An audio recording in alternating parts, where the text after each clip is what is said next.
ఉద్యోగులకు పెన్షన్స్‌కి స్వాగతం, సుస్వాగతం. ఇది మనకు వెలుగు దినపత్రికలో, అలాగే దిశ దినపత్రికలో రాష్ట్రంపై రుణభారం, కేంద్రం నుంచి ఆర్థిక సహాయం, మద్దతు అవసరం అని చెప్పేసి రాయడం జరిగింది. ఆదాయంలో ఎక్కువ భాగం పేమెంట్లకే, చెల్లించకుండే పురోగతిపై తీవ్ర ప్రభావం, బలమైన పునాదులున్న ఇబ్బందులు. గత ఏడాది చివరికే 6.85 లక్షల కోట్లు రుణాలను రీస్ట్రక్చర్ చేసేలా సహకరించండి, అదనంగా ఆర్థిక సహాయమైనా అందించండి అంటూ మనకు దిశ వార్తాపత్రికలో రావడం జరిగింది. అయితే ఇక్కడ విషయం ఏందంటే, ప్రభుత్వానికి సంబంధించినటువంటి వార్తాపత్రికలలో దాదాపు అన్నిటిలలో రాష్ట్రానికి అప్పు ఉందని చెప్పేసి రాశారు. వాస్తవానికి ఉంది.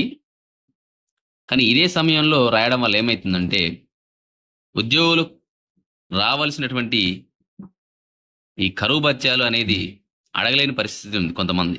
ఎందుకంటే రాష్ట్రంపై అప్పు భారం ఉందని చెప్పేసి మనకు పేపర్‌లో కనిపిస్తా ఉంది కాబట్టి, ఉద్యోగులు ఏమనుకుంటున్నారంటే, రాష్ట్రం అప్పులో ఉంది కాబట్టి మాకు డీఏలు ఇస్తారో ఇయ్యరో అని చెప్పేసి కొంచెం భ్రమలో ఉంటుంటారు.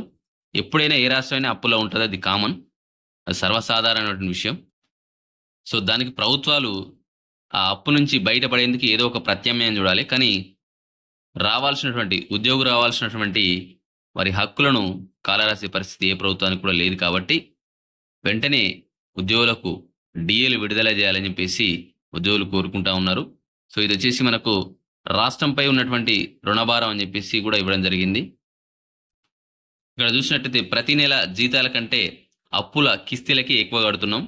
జీతాలకు 5,000 కోట్లయితే అంతకంటే ఎక్కువ బాకీలకు పోతున్నాయని చెప్పేసి 10 ఏళ్ల తర్వాత కట్టేల కండిషన్స్‌తో గత సర్కార్ బాగా రుణాలు తెచ్చింది. అప్పుడు తెచ్చినటువంటి అప్పులు ఇప్పుడు మేము తీరుస్తామని చెప్పేసి, దీనివల్ల చాలా ఇబ్బందులు ఎదుర్కొంటున్నాం అని చెప్పేసి ఇక్కడ మనకు పేపర్‌లో రాయడం జరిగింది. ఇది వాస్తవమే.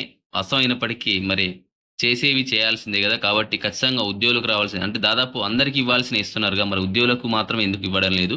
కాబట్టి 2 సంవత్సరాల నుంచి ఇవ్వాల్సినటువంటి పెండింగ్ డీఏలను వెంటనే విడుదల చేయాలని చెప్పేసి ఉద్యోగులు కోరుకుంటున్నారు. సో, ఇది మనకి ఈరోజు వార్త. మొదటిసారిగా ఛానల్ వచ్చిన వాళ్ళు తప్పకుండా సబ్స్క్రైబ్ చేసుకోండి, లైక్ చేయండి, షేర్ చేయండి.